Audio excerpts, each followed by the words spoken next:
The evening. Welcome to the DAA Award presentation and lecture for the year. This is the 26th award presentation. I'd like to take a moment for those who are past DAA winners in the room. Raise your hand or stand or be recognized. We've got a couple in the house tonight.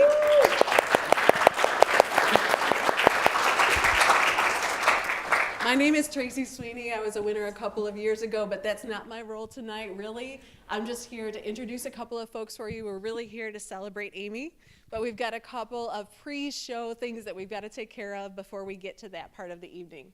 So with that said, I'd like to introduce the dean, bring him up. You are the very first important thing. Congratulations. Come on up and give us a couple of minutes of wisdom. Thank you everyone for being here. My name is Carl Dobman. I'm the Dean of the College of Architecture and Design. We were joking earlier that the what do we say? Not age, not demographic. The experience level in the room is far different than our normal lecture series, which is very exciting, but all of you are welcome to our normal lecture series that also occurs too. And so I think there may be less students in the room than professionals today, which is a really nice difference. Students in the room, count like 6 or 8, all from Taka's class. So we've started having students come to the lecture series as part of our classes too, which is great, and so which will be a nice connection to some of what you're going to talk about. But it's a night to celebrate the distinguished architecture alumni. And even starting with the fact that Jim Ryan was, who probably many people know, was the first distinguished architecture alumni, and we were able to have some of his family here with us tonight that we did a champagne toast earlier. So it was really nice to have you here tonight. And so what else? So welcome to the college. How many alumni here too? That's amazing. Just trying to discern, you said everyone here is your friend, but I didn't know that I didn't realize they were all alumni too, which is great. So welcome back. It's often the case that many people have been away for a while and come back on campus. So I hope that you see some different things that when you're here. You're also welcome back any other time. The Distinguished Architecture Alumni Group is a really important one for us that connects us to the history of the college. Connects us to all sorts of things that have gone on. They serve almost as an advisory board and oftentimes as an advisory board to the college. And so this is also a plug that we're always trying to think about who the next distinguished architecture alumni might be. And so they may be in the room tonight. The other thing with alumni in the room, how many people had Steve Rost as a teacher? There's a number of hands up in the room. So the other announcement is that Steve is retiring. Steve, this is Steve Rost. This is Steve Rost, who's faculty member and after 40 years of service with the university is retiring. And we're celebrating him with an exhibition of his work. And Steve has generously initiated a travel fellowship program. And so the exhibition opens on October 20th, which is a Friday evening. So all of you are welcome to join with that. Anything else I should say about that? Yeah, come early, stay late. There will be a DJ, there will be refreshments, lots of artwork, and hopefully a lot of friends who aren't in the room today, but will, alumni who I'm trying to target and reconnect with.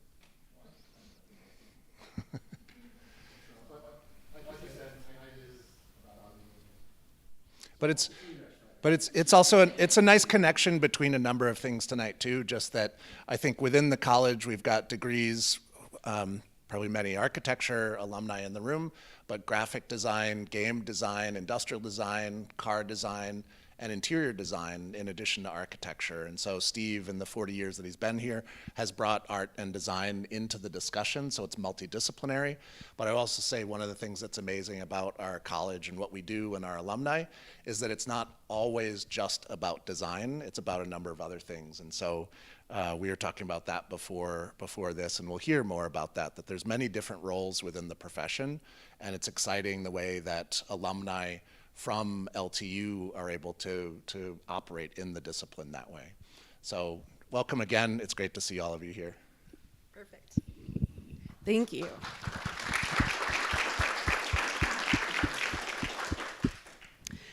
So I think Carl covered almost everybody in the room, but we're inclusive here. So if anybody hasn't had an opportunity to be recognized in the room, please raise your hand if you didn't fit into a former category, because you are also welcome here at the presentation. I saw a couple hands, family members, friends. So we're happy that you're here as well, and we're happy that everybody online has chosen to join us. We're going to do a very brief commercial. I promise we will get to the feature presentation pretty quickly here, but a very brief commercial for something that the DAA is really excited about. In the last 2 years, we've started a new scholarship program for the university. The intent of the scholarship is to encourage undergraduates from the LTU program to continue their studies here for graduate school. A number of us went through that path and we turned out okay, so we thought that was something that would be good to encourage others to do as well. We made our second award of that scholarship this year. Holly McIntyre, who is the winner of that scholarship, is actually a remote student. She doesn't live here in the Detroit area. So instead of trying to fight Zoom, and we're all familiar with those kind of Zoom challenges that we end up with, Holly bravely agreed to do a brief video for us and share a couple of words with us this evening. So I'm gonna, if you'll bear with me, I'm gonna flip over in the presentation and give her just a couple of minutes to talk to you guys about the scholarship, about what she's interested in, and about the difference that it will make for her.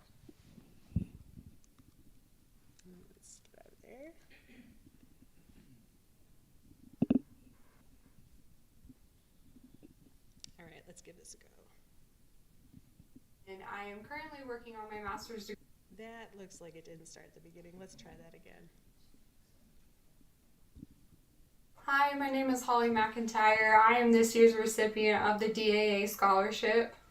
Unfortunately, I am not able to be there as I am located in Salt Lake City, Utah. A little bit about me. I love to crochet and travel and look at architecture around the world. I have a degree in interior design as well as architecture, and I am currently working on my master's degree in architecture at LTU. I plan on graduating this coming spring of 2024, and I'm so excited. I have just under 600 hours of my AXP hours left, and I plan on finishing those by the time I graduate. After I graduate, I plan on taking the AREs so that I can become licensed as an architect as soon as possible. My goal is to be licensed by the end of 2024 next year. I wanted to thank the DAA for this wonderful opportunity to be this year's recipient of the scholarship, especially as it helps me continue my dreams and goals of becoming a licensed architect. Thank you, everyone, and I wish that I could be there. And thank you to Holly for doing that. I know that's a little rough to get in front of a camera with nobody there. Ooh, I do not envy that one. All right, so in the room, can we give a quick round of applause for Holly?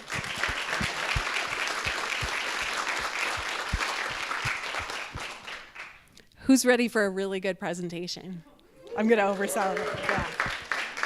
Okay, so here's how this is gonna go.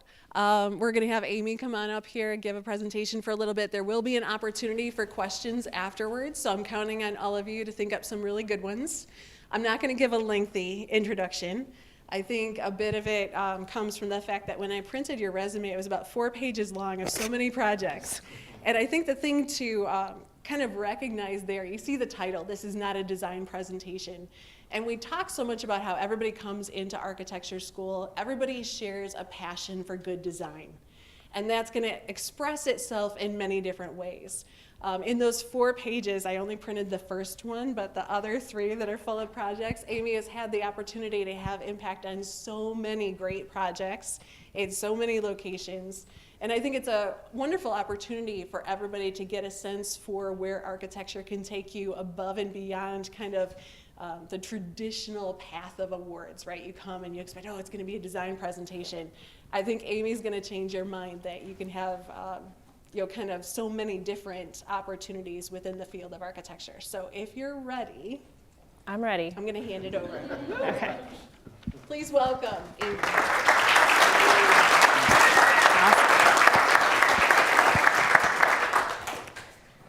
Okay, so can everybody hear me okay? First sound check, good? Okay.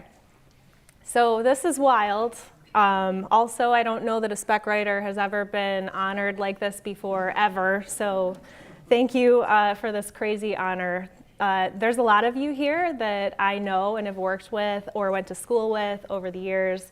So thank you so much for being here. And actually, I prepared this presentation. I wasn't sure how many practitioners, family members, students, what that ratio sort of looked like. So a lot of this is actually prepared through the vantage point where I'm hoping to kind of like impart some knowledge to people that are maybe in the program right now, but all of you are experts that I know are here to see me present this. So like if I'm reiterating things that you already know, just chalk it up to another fun Amy time talking about stories that we all love. So first, I wanted to thank the College of Architecture and Design for this recognition. Like I said, this is sort of a crazy time for me. I never thought a person like me could win an award like this. I want to make sure that I thank Fred Butters, who kind of like tapped me and said, hey, I think you should consider this. I would like to nominate you. And he really sort of walked me through this process, and I'm really grateful to Fred for that. Also, I want to thank the past distinguished alumni recipients, several of whom are here tonight. I've looked up to so many of you. I've heard stories. Some of you have taught classes while I was here, and it's really an honor to sort of be considered part of the Cool Kids Club. My team, David, Carissa, who's up there, and James. We have a small firm, small but mighty. We're a firm of 4, and I wouldn't be able to have gotten to this point without all of your efforts and dedication and friendship. And of course, all the folks that I know, it's actually sort of relieving to me that like I know so many of you in the crowd right now because I was really freaked out about this. So it makes me feel better that I have a lot of friends in the group tonight. And last, I wanted to thank my family for being here. My mom and dad, Millie and Johnny Baker, are here. My brother is up there, John. My husband, John, is here. So all of the Johns in my life are present tonight. And my Aunt Cindy and my kids, Henry and Eliza, they're sitting in the very back row because that's where the cool kids sit. So this is not a design presentation. We're going to sort of unpack that, what that means to me. If you know me, you know that I'm not practicing in the design world. So what I wanted to share tonight is sort of broken down into a series of experiences that I've had. I get asked a lot by people that I meet, how did you know you wanted to start your own firm? And how does a person that's interested in doing that go about doing that? So I wanted to sort of look at that and consider the context which that all occurred, because I was not a person that really thought I wanted to go into business for myself one day. So I'm going to pick on Kevin and Shane for a minute because they're here in the audience. Wave, Kevin and Shane. So I was in my very first freshman design studio with these guys, and I don't think they knew each other before we all got here as freshmen. No, they didn't. And I remember sitting in the back of the class, like sort of terrified, and they were in the front of this design studio planning how they were going to go out on their own in partnership. They were going to open a firm together, and we were 18 years old. So I was thinking at that time, like, I can't wrap my head around whether I want to go to Wendy's for the 5th time this week. And these guys are putting together a business plan for the next 40 years. So, spoiler alert, they did, in fact, start a firm together, which is called Studio Detroit. Check them out. And they're doing amazing things. But I sort of wanted to contrast that with my own experience, whereas they kind of knew that they were going to go and do that, right? Which is sort of a beautiful thing. I've had a little bit more of a messy experience trying to sort through what I wanted to do and where I wanted to take my role in this profession. So we're going to talk about that. Let's see here. The other story I wanted to share, which is maybe more specific to the students. Can I get a hand for students over here in this area? Okay. All right. So one of the things that really surprised me about my time here at Lawrence Tech is that I took a building systems class, which I don't know if it exists in exactly the same format these days, but it was basically a class about building technologies, learning about materials and construction drawings. And at the end of that class, we had the opportunity to submit for a scholarship for spec writing, of all things. And there was only one lecture in that series about spec writing, which is a highly sort of technical task that all architects have to grapple with. And I felt really inadequate at that point with the idea of preparing a spec because it's such a technical type of document, but I did it anyway. And I was sitting like right over there by Tracy, and they called my name to come like literally down here and accept that award.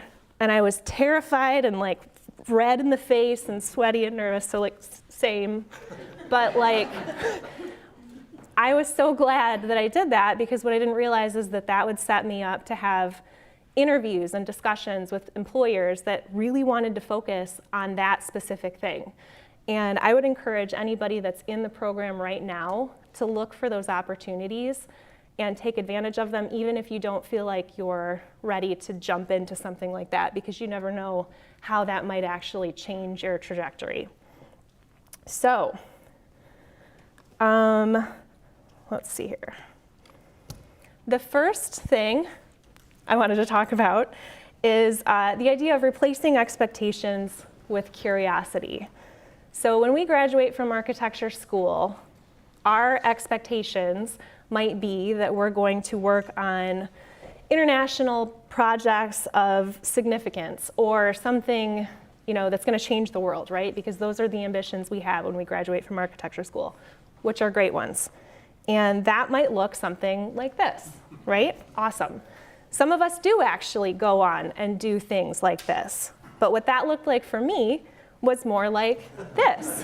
So what I didn't realize though, yeah, we got it. Woo, CVS, there's a lot of CVS veterans here. So what I didn't realize is that a program like this is a prototype-based program, right? So you are starting from something that's already mostly designed, and you're kind of adapting it to fit into the local jurisdiction. So this program afforded me the opportunity to be somewhat independent in that process. So I was working on these CVSs all over the country, and we were having to adapt them in every single case. So they're in different climate zones. What do we do about that? They're in different jurisdictions which have different design requirements. So we had to do some due diligence and research how to fit this program into a local jurisdiction. I was working with contractors, developers, city officials, building inspectors, and all of that was happening in my first 3 years of experience. And I was doing it over and over and over and over again. So the point here is that I think, you know, coming out of school, we want to have this like mind-blowing, world-changing kind of design experience. But if we were to take for granted this kind of opportunity, for me, this literally set the stage for me understanding the process of working through an architectural project, piece by piece by piece, over and over and over, really, really efficiently. And it would have been easy to kind of overlook the value in learning that so early on in my career. So the next few slides are specific to this sort of like period in my mid-20s where I wasn't really sure where I fit into this. And fortunately, I was working for a couple different firms that really allowed me to sort of test drive different parts of the process. So I'm not going to talk about the projects in a lot of depth, but briefly we're going to talk about just what they are and what I was doing. So the first project is one that I worked on at Inform Studio, and it was a conceptual design for an ecotourism resort in the Dominican Republic. So what I was doing on that project was a lot of research, I was doing a lot of writing, we were working on renderings, and we were talking about programming. So it's like pre-design phase stuff, early. The next project you see, the wood sort of image, that was also an informed project, but I was working on construction drawings for this project. And specifically, I was working on enclosure detailing. And then at some point, I kind of boomeranged back to working at NOR and ended up managing the CVS prototype program. So I was responsible for kind of talking to the powers that be at CVS about what they wanted to do with their building, how constructible it was, how to adapt it all over the country, and my team was responsible for managing those documents. During the recession, after that, still with NOR, I got the opportunity to work from the company's Dubai office. So me and a colleague were sort of shipped off to the Dubai office for 6 weeks, and we had the opportunity to kind of get to know how they practice architecture in that office. And the idea was that they were super busy and we were super slow, so we would sort of learn their ways and take a chunk of their work on in the Detroit office. This is a high-rise project in schematic design. And then the last, I don't really know what kind of image to put to this, but I had the opportunity to become a department manager for a group of about 20 to 24 people. That's a totally different kind of experience, and one that taught me the importance of sort of working with people. We were talking a lot about standards development. I was QCing a lot of drawings, talking a lot about codes. But the point of all of this is that these are kind of the tasks that I was working on for each of these different 5 projects. But maybe more importantly, these are the things that really resonated with me as a young professional. And what's interesting is that I found out really quickly in my mid-20s that the things that resonated the most with me were all of a more technical nature. And there's a lot of carryover here. So the next thing I wanted to talk about is that, sometimes I feel like in this profession, there are expectations about how a person will navigate through and kind of rise into sort of elevated positions within firms and advance in architectural offices. And maybe this is like really true of bigger firms, which is where I was at the time. And it kind of reminds me of this song from Sesame Street, for everybody who is old enough to remember that. And I was going to sing it, but I'm going to spare you all that for tonight and not sing it. You know the words, or if you don't, they're down at the bottom of the screen. But the idea here is that there's 4 things, and one of them is supposed to be readily identifiable as being different. And I don't know about you guys, but like all those balloons are different to me. They're all different, right? But the words in the song say, one doesn't belong. And to me, this is sort of analogous for what it's like working in an architecture firm sometimes. And there's this idea that like in order to advance within a firm, you would have to go through a certain path to get there, right? So what that often looks like and what I was seeing is that I would have to work in the architectural department, and then I might get promoted to a project manager type of position, and then that would maybe eventually lead to some kind of business development or higher level executive type of role, right? So that's the path. That's the path you take in big firms. And I didn't really want to do project management at all. Like it wasn't a thing that felt good to me, and the problem is that I felt different and I couldn't see what that path looked like because I didn't really have a good example of somebody that had kind of gone through a process that felt like a good fit for me. So at this point, I ended up deciding to just sort of like scrap the whole project management idea and make a go of it and keep developing my technical side. And what that meant for me from a project standpoint is that I got to work on projects like this. So this is the Fire Station number 7 project. It's in the city of Windsor. If you attended Laura Long's lecture last year for this award, some of these slides are actually similar because we worked on these projects together. Laura worked on the sustainability side, and I worked sort of in a lead technical role on this project. And Dory, who is right there, worked on the project management side and the drawings along with me. So we had a lot of fun on this project because it's Windsor. So I had to learn how to write specs on this, and this is the first time that I was writing specs from scratch. So before I was sort of adapting them from a prototype. This was in Scratch. It was also in Canadian standards. So I had to learn how to type all of my words with a U in them, like labor and color and things like that. But it was sort of awesome for me to kind of have this experience because I was working on the drawings. I was writing the specs. I was selecting some of these materials. And then we saw it under construction, and I was taking a really sort of like lead role on going out there and answering all of the contractors' questions. So to me, this is like the point where I kind of knew this is what I need to be doing. I need to keep doing more of this. So we're gonna get a little nerdy in here because that's how I roll.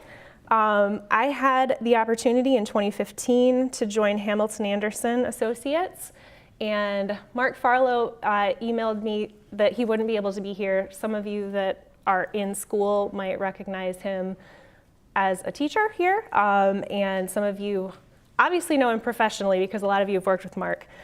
But he was really encouraging of me to kind of make a leap and try something much bigger than I had ever worked on before in a really sort of lead technical role. So this is a rendering provided by HOK on the upper left-hand side. And on the right-hand side is the actual photo of the same sort of shot, similar. And I think they look really similar to each other, which is sort of awesome because we were poring over this SketchUp model, trying to figure out what the design team from HOK was trying to communicate to us about detailing this enclosure. So HOK was the sort of primary architect. They led the process of design. They kind of communicated to the Hamilton Anderson team what needed to be documented and detailed on the enclosure based on those SketchUp models and renderings. And we sort of rolled with it from there. But in the spirit of getting nerdy, I wanted to focus on this portion of the building, which is just a small portion on the west elevation. And Rick, who's up there, took this picture. So we're going to talk through this. So this is a brick wall, right? We are pretty familiar with brick. We see it all the time around us, especially in this market. So we would maybe think or assume by looking at this that this is a really simple thing to both detail and specify. But if you start to unpack that, we've got a pilaster, and that pilaster is projected far enough from the backup wall that the ties that hold the brick to the backup wall need to be specialty engineered brick ties. And we've got things like this crazy detail, which is vertical running bond. So like, I had to triple check that the designers actually wanted us to do vertical running bond because that is not a thing. So we had a meeting with the Masonry Institute of Michigan, and I was like, I swear they said they wanted vertical running bond. The issue with this is that the mortar joints, the vertical mortar joints, want to crack when you turn the brick on its side like this. And it's also really hard to install this as well. So they advised us on how to reinforce the head joints and the bed joints so that we hopefully are preventing some of the cracking in the mortar joints. Throughout the building, and here we're seeing things like pushed courses of brick, pulled courses of brick that all need to be detailed. We've got cast stone bands slicing through the brick. Cast stone is a cementitious material, brick is a clay material. So when those two materials sort of interact with each other, they want to expand and contract slightly differently. So we have to do things like provide a plane for those to slip by each other, or we have to reinforce those bed joints in order to deal with details like that when we intermix materials. And then we've got a gigantic shelf angle slicing through the whole facade, which is structurally separating the bottom portion of brick from the top. But when we do that, we've also sliced through the drainage plane behind the brick. So we now need to introduce things like flashings, weeps, drip edges, joint sealants, backer rods, and a whole slew of other things. So this detail with a blow-up detail of the detail is what we started to communicate in the documentation. And you can see like there's a dozen or more materials represented here. And we kind of simplified the shelf angle part because that wasn't yet engineered, but it ended up looking more like this after it was engineered. So it was a whole situation in and of itself. And just to sort of talk to the magnitude of this, I worked on the west elevation and the north elevation primarily. So there was something like 200 or more steel support shop drawings, not the structural frame, just the brick frames. And that was a massive effort just to review only the steel shop drawings for this building. So when we talk about that and all of that being sort of like necessary and occurring in just that one small portion of the elevation, and you think about how many times this building, if you've been here, it changes in architectural character about 12 or 13 times around the perimeter. So you get that set of details sort of locked in for this one tiny little portion, and you basically have to start over and do it again 13 or more times around the perimeter. So these are some of the photos while it was under construction.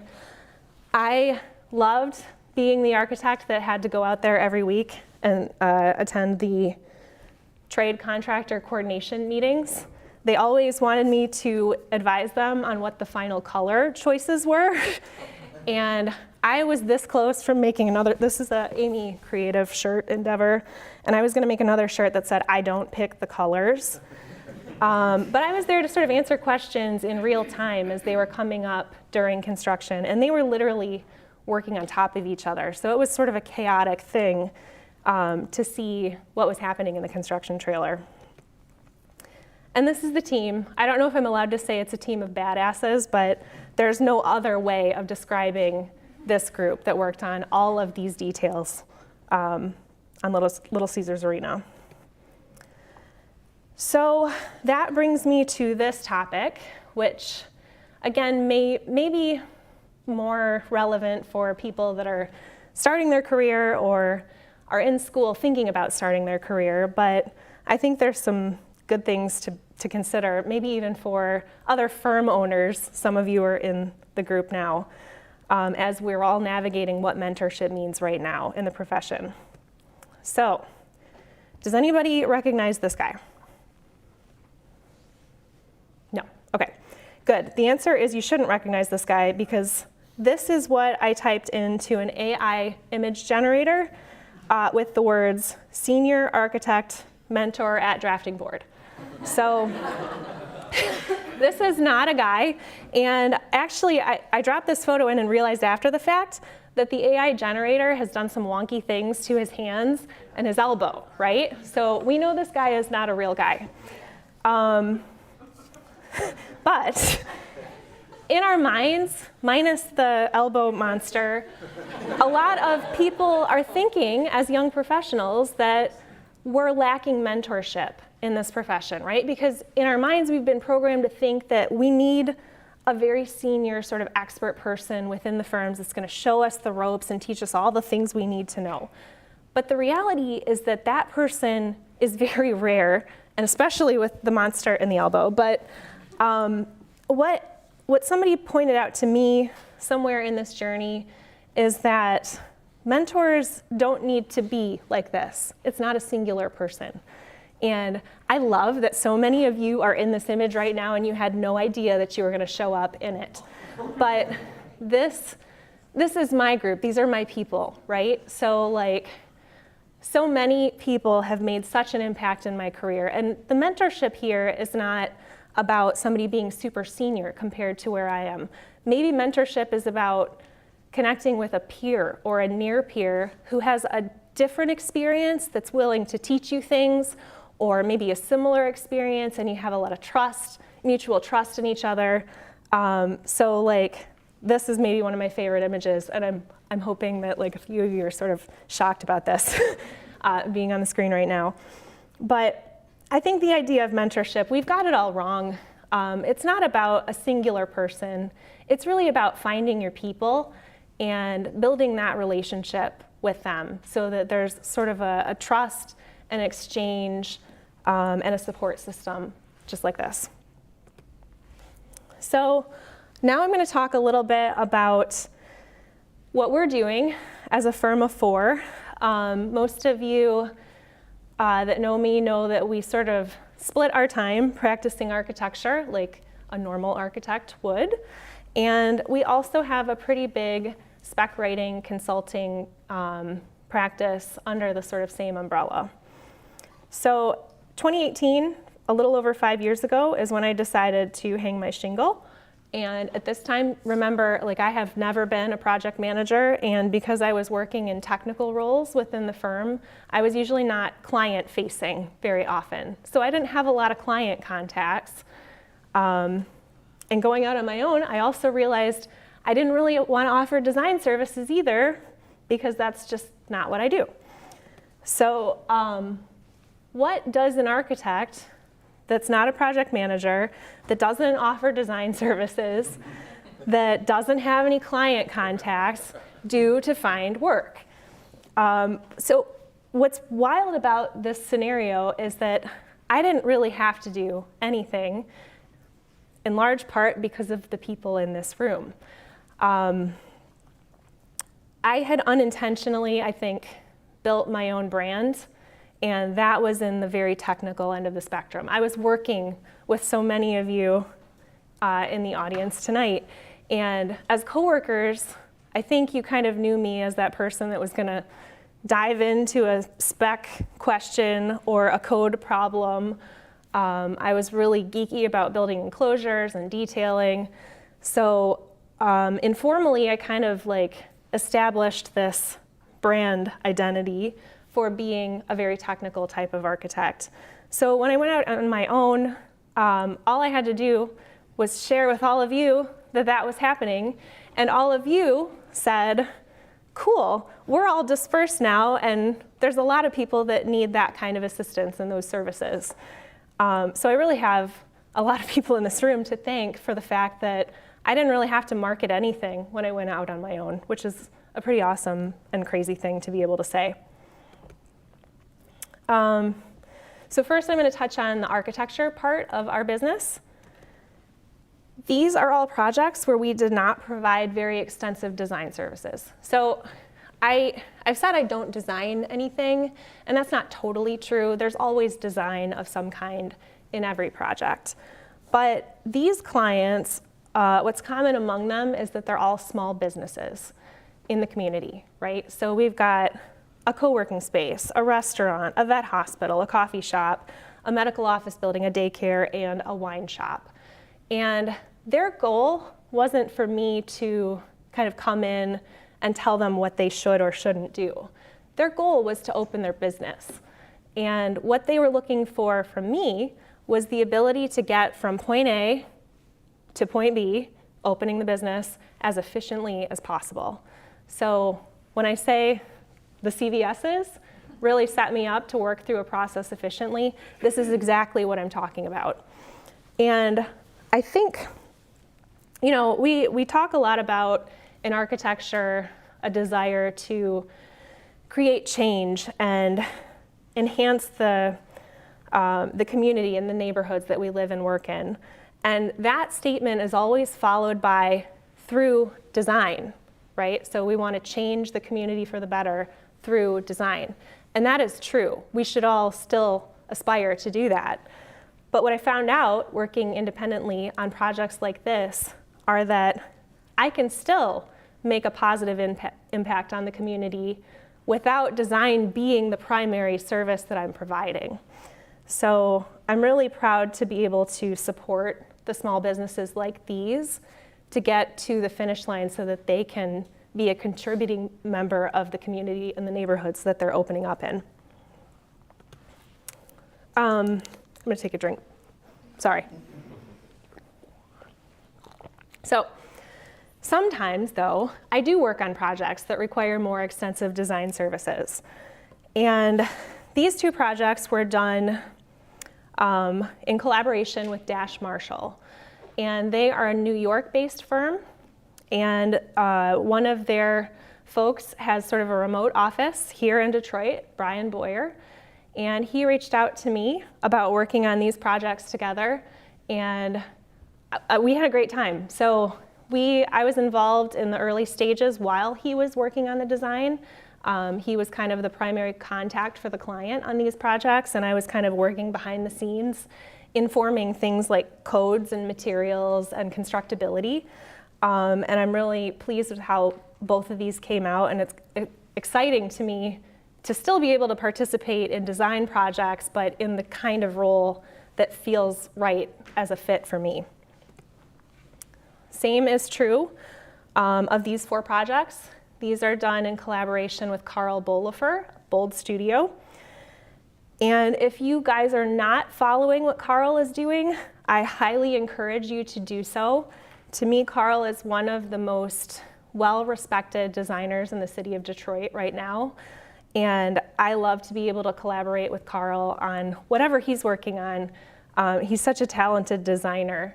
And I don't work on single-family homes. I know I've got a picture up here of that, so we kind of worked through that one together. But that one's under construction right now in Detroit, in Midtown.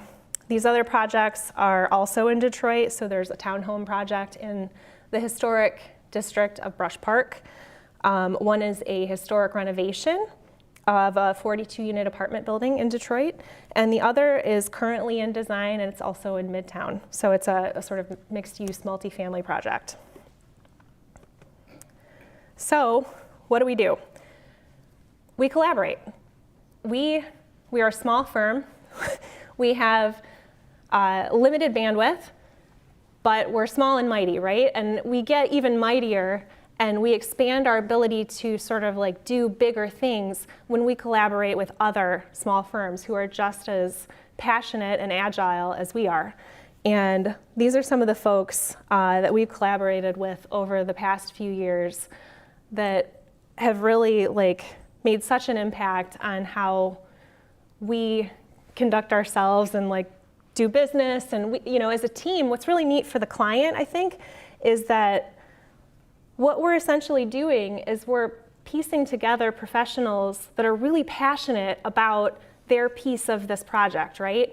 And it's not like the scenario when you're in school or when you're working in an office or whatever, when you are teamed up on the same team with somebody you just don't like. If we're teaming up together, it's because we chose to do that and we like working together. And I think that that's powerful by itself.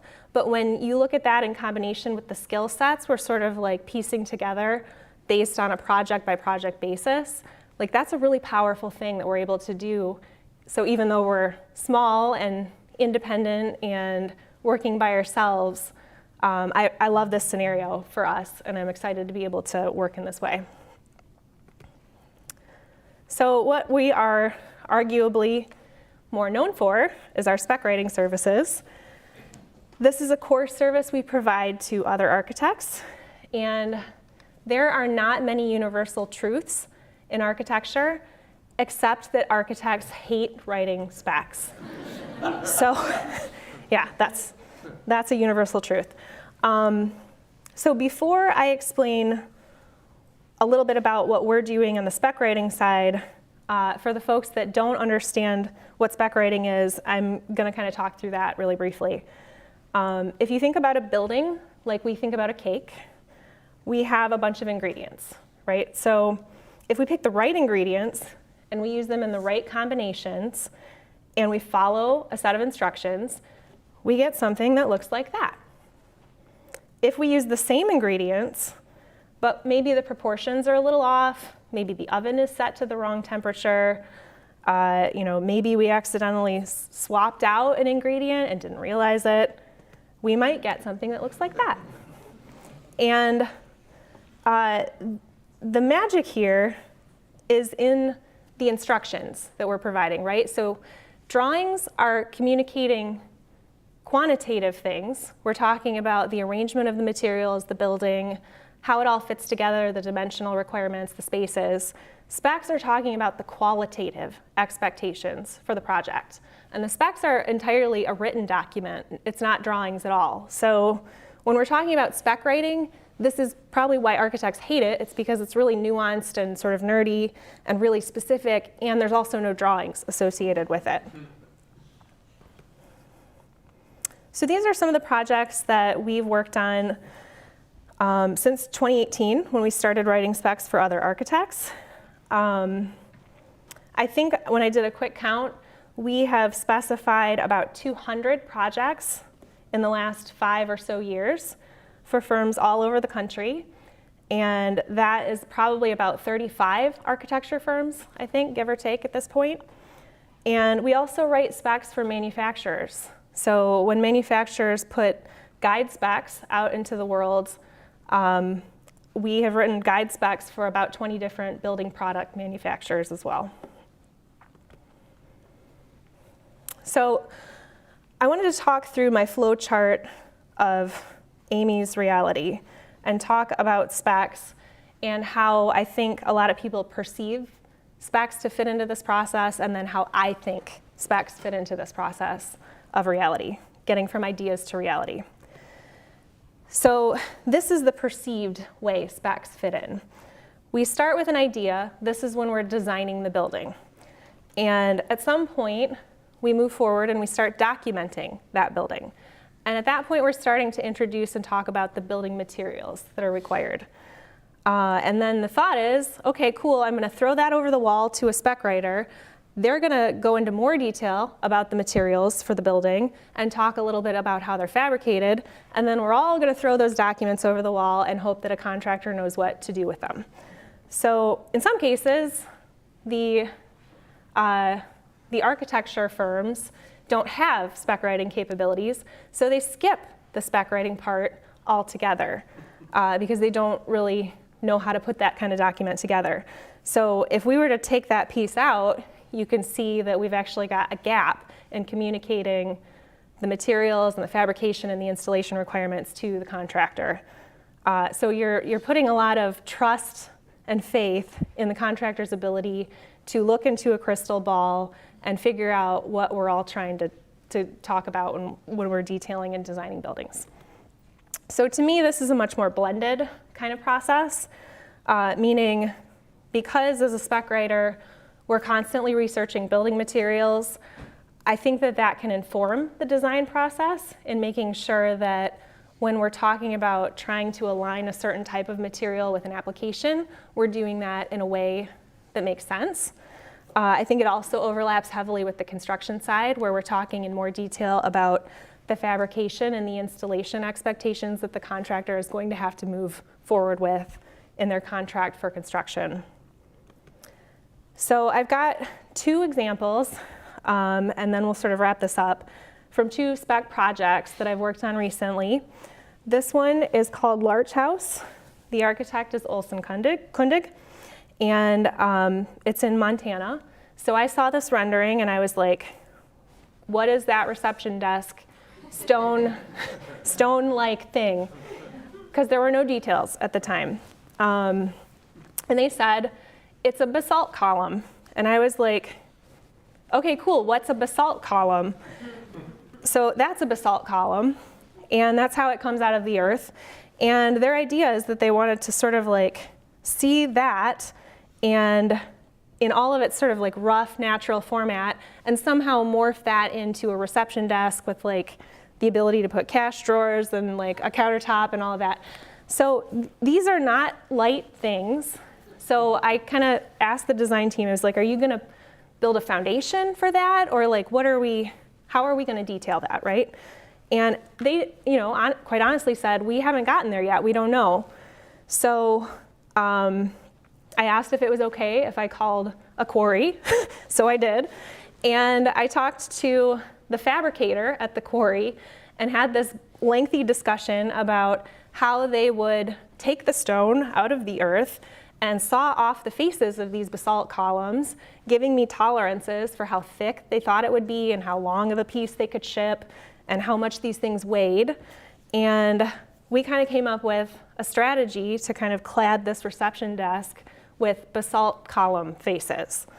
And then there was another application where they had to fabricate the basalt column in a totally different way to get a more finished look, like this picture here. So I took that information back to the architect, and they were like, cool, that makes sense. So they put it into their details and their drawings, and I pieced together a spec. This is a portion of it. And at the end of all of that, the architects were like, awesome, now we know what to detail. And the fabricator was like, awesome, now I know what I'm bidding and building. So this to me is like a perfect example of how somebody that's involved in spec writing can kind of bridge that gap between design and construction and fabrication by having really cool conversations about building materials. The last example I'm going to share is the Whole Health Institute. This project, the architect is Marlon Blackwell Architects. And I talked to them a little bit about this before they sent me some images, but you can kind of see the base of this building is clad with what they're calling giraffe stone. So it's sort of a regular pattern of natural stone. And what they communicated to me is they wanted to tool the mortar joints with what's called a rope or a vine tooling mortar joint detail. So we don't really do this here in Michigan very often, if at all. I don't think I've ever seen it, just walking around the city. So I had to look up what this was and how a mason would do this. And I was having a really hard time finding any kind of spec language that described this process. So I turned to my most reliable resource, YouTube, and I found this guy, Mike, and he walked me step by step how to tool a mortar joint in a vine or a rope pattern. And I found a couple other guys like Mike, not many, that were doing step-by-step instructions about how to do this special mortar joint tooling. So I did my best to write this into a spec, and also because this is highly dependent on craftsmanship, which is going to be specific to each mason, we talked about in the spec doing mock-ups, which is what you're seeing on the top of the screen here. So what ended up happening is that the mason and the contractor were in communication directly with the architect to arrive at a strategy to tool these mortar joints in exactly the way that the architect envisioned, using means and methods that the mason felt were appropriate and doable for this project. So here is the summary of my experiences, the lessons I took away from them, and kind of the context that resulted in me deciding to kind of make a go at it on my own. I set out without client contacts, without project management experience, and without offering design services. And that is maybe a bit of a bold move on my part, but, right? So the funny part is that somewhere deep inside, I knew it was going to be okay, and that I wasn't doing it alone. And the fact of the matter is that I've never been doing it alone, which is actually the bonus sixth lesson or takeaway, is that architecture is, in fact, a team sport. So the last slide, I'm going to give you guys a quote that was passed along to me when I was kind of at sort of in between lesson 2 and lesson 3, when I was having kind of an identity crisis and I wasn't really sure what my path looked like or how I would fit in to this profession. If your success is not on your own terms, if it looks good to the world but does not feel good in your heart, it is not success at all. So this really resonated with me. I hope as you're reading this, it resonates with you as well. As everybody here is sort of defining what it means to be successful in your own path. And I'll leave you with this. Be curious, pursue your passions, find the people that will cheer you on in your journey, and be that cheerleader for someone else. And that's all I've got.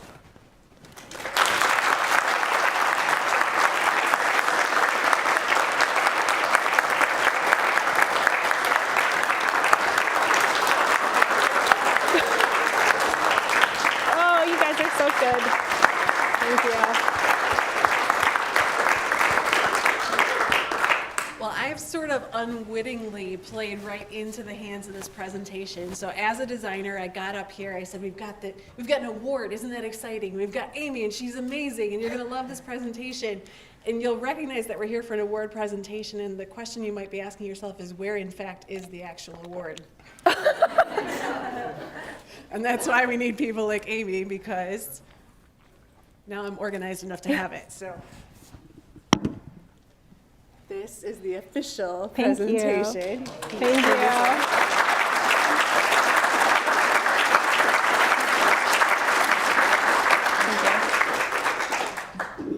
So as a designer, I get used to pretending things are going the way that they're supposed to go, even when they're not. Oh no, never. You can never predict. And I think you're familiar with that. So we're going to take questions here for a second. I'm going to start off with, kind of a softball one, and then we'll go. We've got some online, and we've like got questions. folks here. We're good. But to that sense of kind of faking it till you make it. You talked a lot about, kind of just believing in yourself, but getting comfortable with that feeling of not being comfortable is something that I think a lot of students can relate to coming out. You get out there for the first time, you think you know everything. After day one, you realize you know nothing. So what advice would you have for students kind of with that sense of living in that sense of discomfort and doing the things like curiosity and like the research to be able to get to whatever that next level is for them? Yeah, I think that is kind of one of the undercurrent sort of messages throughout this whole discussion, right? So I've never felt comfortable like doing anything ever in my life, including when I was here at Lawrence Tech, including in professional practice. Like I'm constantly dealing with like the, oh my God, what am I doing? I don't know how to do this issue, still as a professional today. But what's different now compared to what I was dealing with then is that now I feel more comfortable that I have the tools to sort it out. So a lot of that has to do with the people that I've worked with and met over the years and the resources that they are for me. It has to do with like dealing with one-offs and kind of likening what challenge is going to be presented to me and saying, I kind of did that, so maybe I should start there and look into it a little further. And after a while, I think you kind of gain a critical mass of like stuff that you've just worked through, where you get to be more comfortable that, I don't know what tomorrow is going to look like. There's going to be some kind of fire in my inbox tomorrow. I don't know what it is, but I'm pretty confident that I can sort it out. And if I don't have the resources to do it, I'm pretty sure I know people that can help me sort it out. So I think just trusting the process and not letting your anxiety get the better of you is my advice. Fantastic. All right, we're opening it up to the room. We've got, a good 15 minutes here that we can dedicate to some questions from folks in the audience or online. So if you have a question, raise your hand. If you're close to the bottom, I might run up and, kind of put the microphone in front of you. Otherwise, we're repeating it because I already got my steps in today. Any questions here from those assembled? The funny part is that I know almost everybody in this room, so if you have a question, you can just call me. And if I don't know you, you can still call me. That's fine. But Well, you should kick it off secondarily. What you got? Thank you. This was great. Thank you. The discussion about specs, it scares every architect for sure. I think you did a great job of, I'm even thinking about specs now in relationship to craft and the way that we do those things, but I have a much more pragmatic question for you. As someone that navigates or occupies between these spaces, can we really do a white floor? A white epoxy floor? You had two images. Yeah. So, and I imagine you have a great spec for this because it's again that like intention and the things we want to do, and you in a technical role. You can. See? The magic is in the prep work, though. There was a white epoxy floor in one of the photos that did have, was it two? I can't remember. So there were some issues due to floor prep on one of them. And I will say this about all resinous flooring: you need to prep the surfaces and make sure that there's no moisture coming up through the concrete and that it'll actually bond sufficiently to it before you put the epoxy down. So it can be done, though, is the short answer. And we trust you. Right, I got a great floor prep spec. Everybody's saying because because Amy said so. Right. It can't, yeah, I love white floors. Yeah. Don't tell me you can't do this. Amy said we could. Kelsey's got a question. All right. Hold on. I'm going to try.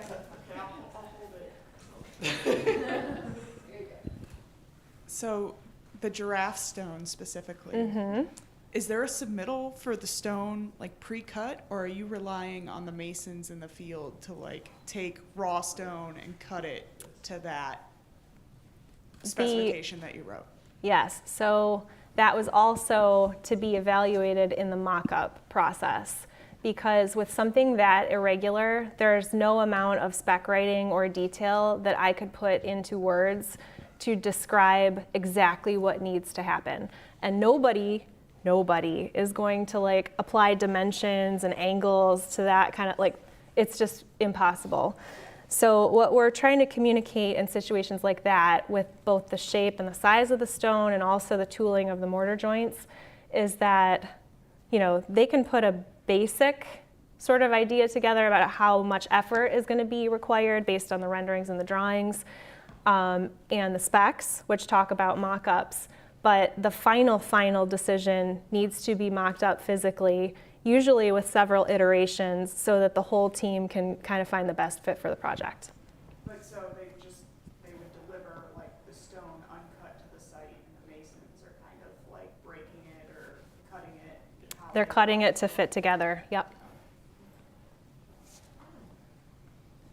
So while we're having folks think of a couple of other questions here, you've described working in a number of ways. So you've got repeat clients who are coming back to you, having worked with them before.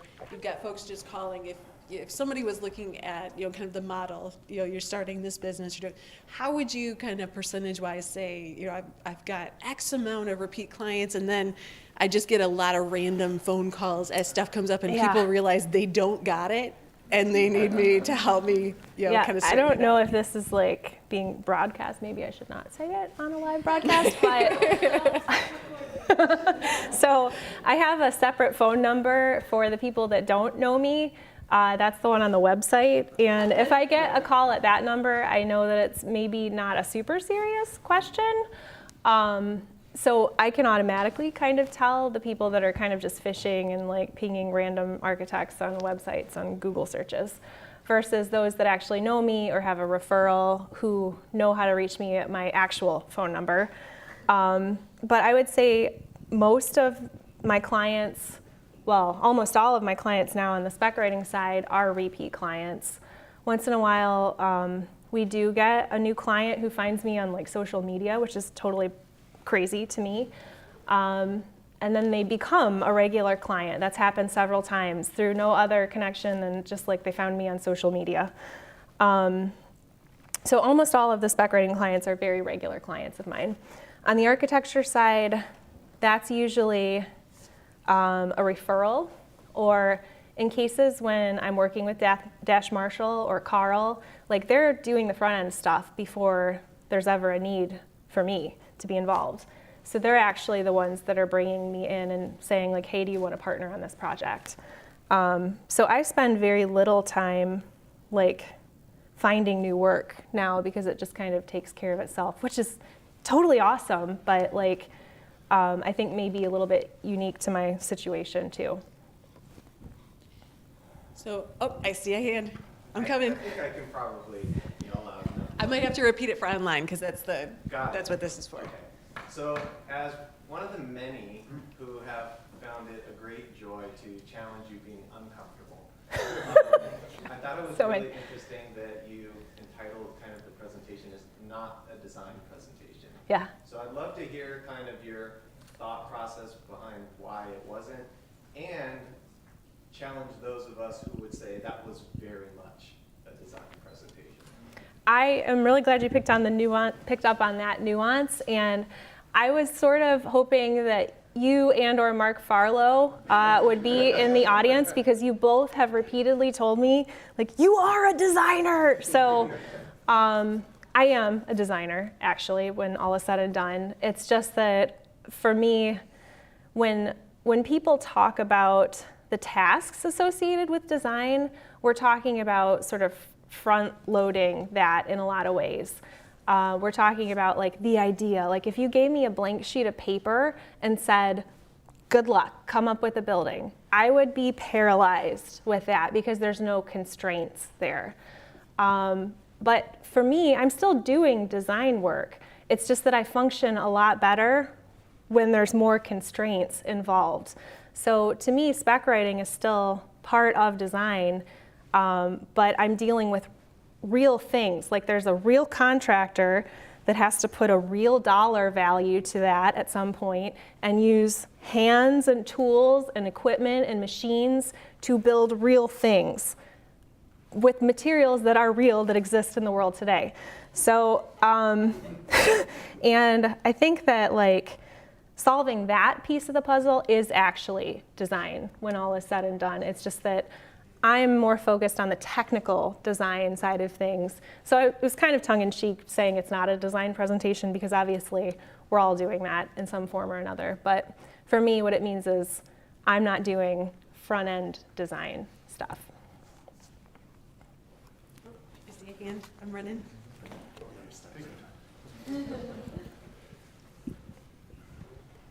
Terrific presentation. Thanks. Thank you. So I want to know if you are really, really geeky. So do you wish, well, I'm looking at this from a perspective of like a reverse engineering or archaeological perspective. Do you wish you had X-ray vision when you walk by a building to see how parts go together? Is that part of your life or part of your work? Yes. So like, I do an absurd amount of speculating about how things go together and how things used to go together. So a lot of the work I do as an architect is adapting historic buildings. And that is an adventure just by itself. So we don't see all of the things that went into putting that building up in its original state. And the codes that were in place at the time it was built are totally different than what we're dealing with right now. So I wish I had X-ray vision, but a lot of those decisions about how to kind of like adapt structures and buildings are based on experience dealing with a lot of different construction types from different eras. It's some wild ass guesses in some cases. It's talking to contractors who have torn apart buildings that are similar. And it's just kind of like working through that with as many different angles as possible as we have available to us. So I don't know if that answers your question, but. Maybe as a follow-up, in addition to wild ass guesses in YouTube, for those of us that are struggling for sources, Right, yeah. What are some of your favorite places to go to be able to pull some of the information out that's needed for some of these specs? Yeah, so the spec writing community is a small but nerdy group that have a lot of loyalty towards each other. So I've met so many spec writers at this point, and there's kind of like this like mutual understanding we all have, even if we're working maybe in some cases at competing firms, right? It's kind of like, oh, we all do the same really difficult, nerdy, nuancy task. But if you ask me a question about have I ever experienced this and how to specify it, I'm 100% going to share that information.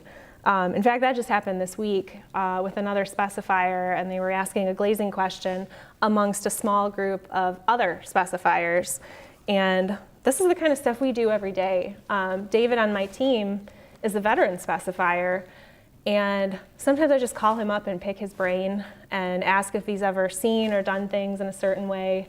I've just generally found the spec writing community to be a huge resource, and once you're in, you're in. So like, you know, become friends with your spec writers, I guess is what I'm saying. Be nice to the spec writers. Right. Tracy, Yes. I have an observation, not so much a question. I'll I take it. remember you remind me of some old timers growing up that were master craftsmen. All right. That's you. I'm with you. No, that's what I mean. These craftsmen, they figured out a way how to do it where nobody else can. Yeah. And that's your talent. I appreciate that. If that is true, then I will be happy to own it because that's my goal. That's what I hope to be able to do. Good, thank you. Thank you. I saw one over here Dory. from way back, Dory. How are you? Good, how are you? Can we pass it? Like fireman stuff? So your practice has done amazing things in a relatively short amount of time, right? So where does it go from here? What, if you're doing a lecture in 10 years, 20 years, 30 years, how will your practice look different then than it does today? I don't totally know how to answer that question because, again, like in the spirit of this whole thing, like I've been kind of trial and error deciding what to do as I've worked through it all along. And I suspect that that's on some level going to be true for the next 10 or 20 or whatever years moving forward. I do think that as an architect and specifier, I can't foresee a time when I'm not doing both. So that is sort of a unique thing just by itself. Usually people are just one or the other. If you're an independent spec writer, usually that's all that you're doing. I've only met one other person in the country that actually actively practices both.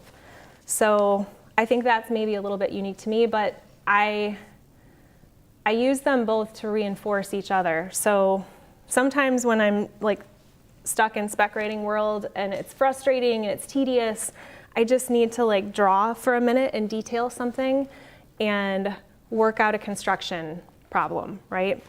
And then sometimes I get a lot of panic contractor calls and everything is blown up all at once and I'm in the middle of writing a spec and I just want to sort of like hide and write specs and not deal with the crisis that's in front of me on the architecture side. So in a way, like I need them both. So they reinforce each other. I don't think there's ever going to be a time when I'm not doing both. But I have no evil plans to like grow this into some kind of like massive firm in size or number of people. I think that the meanness of it is at stake, and like that's why this has been sort of like such an easy start for me, like to just start a business cold, is because people are responding to the meanness in all of it. So I think if I had any intention of getting too big, I would be at risk of losing that a little bit. So I kind of see this as being a little bit more specialized and a little bit more small. I would like to point out that I have no evil plans is exactly what somebody who had evil plans would say. Right, yeah. Fair, that's fair. That's just an observation on my part. Anybody else before we get together for the reception? Was it a question? Yep. Let me pass it. When you were talking about helping other architects, is that pushing into the lines of almost civil engineering? I was wondering because it seems like you're almost that kind of. So I do work a lot with civil engineers and structural engineers, and I do that both on the architectural side of my business and also on the spec writing side where I'm compiling specs that they're providing. I'm not providing any civil engineering services myself, but as architects, we kind of need to be generalists and understand what the jobs of not just structural and civil are, but all of the engineering team to some extent, because the better we kind of anticipate their needs, the more fluid that process is going to be for us to actually coordinate with those other practice matter experts. So to answer your question, I'm not providing civil engineering services, but I do work with them all the time. All right. So I guess people are always trying to find an easy way to do the tedious tasks like spec writing. What kind of danger do you think might be involved with people trying to use AI to kind of generate those things? Such a good question. Okay, so I was just at a spec writing convention, national convention last week, and that topic was one of the most well-attended seminars of the whole event. And the conclusion from that presentation and what I kind of already arrived at based on my own experiences is that we're not at the point where AI can kind of like understand the level of nuance that we have to manage as spec writers at this point. I think that there's like parts of it that are maybe more tedious and repetitive, which don't require like a lot of human intervention. But we're steeped in nuance writing specs all the time, or if we're not, we should be, right? So I'm not sure how the spec for the mortar tooling would have been written in an AI version of that effort. Like, I scoured the internet for sources and landed on YouTube and then had to manually type up what I thought needed to be done. I don't know how AI would look at a picture of a basalt column in a rendering and know what to do with that either. So I think that we're still gonna need to kind of like manage that process for the most part. But to your point, there are repetitive types of tasks that I think are gonna change in the next 5-10 years as the spec software companies kind of become more sophisticated in using that kind of technology. And no more monsters in the elbows either. Like, so. Amy, as a parallel question, as BIM becomes, kind of naturally how everybody is headed, and we keep hearing more and more in the industry about more and more has to go into the model. It's actually built. You're taking off quantities from it. The way that it's built is allegedly built into that model. Are you running into that affecting how you think about things at all? Absolutely. So I'm on an advisory board for one of the 2 biggest spec writing software platforms available to us here in North America, and we talk about that as well. So they're pitching ideas about where this is headed and how BIM is going to start to influence the way specs are prepared.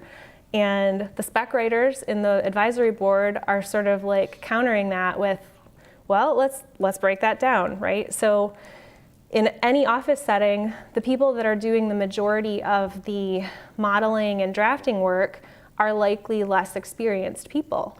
So garbage in, garbage out is where this is going.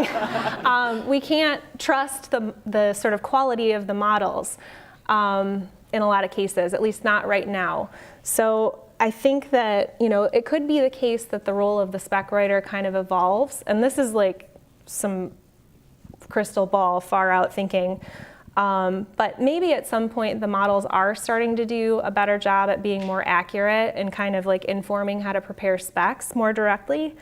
But the role of the spec writer, the specialist, the materials expert, the person that does the research, the person that knows the codes, that individual, their role might shift from just writing the specs to auditing the model.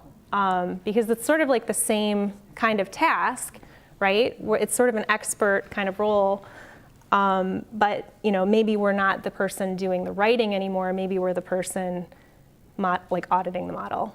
So. All right. We didn't get anything further from online, did we? Okay. Anything else in the room before we get together and celebrate and apologize to those that are online that enjoyed a fabulous presentation but will miss out on the party? All right. Well, if I could ask for one more round of applause for an incredible presentation.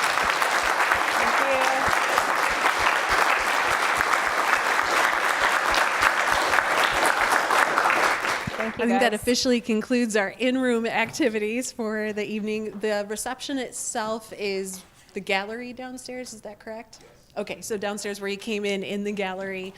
Please join us, offer your congratulations to Amy, tell her how amazing she is and how good the presentation was, and enjoy some networking and some light refreshments. Thanks. Thank you.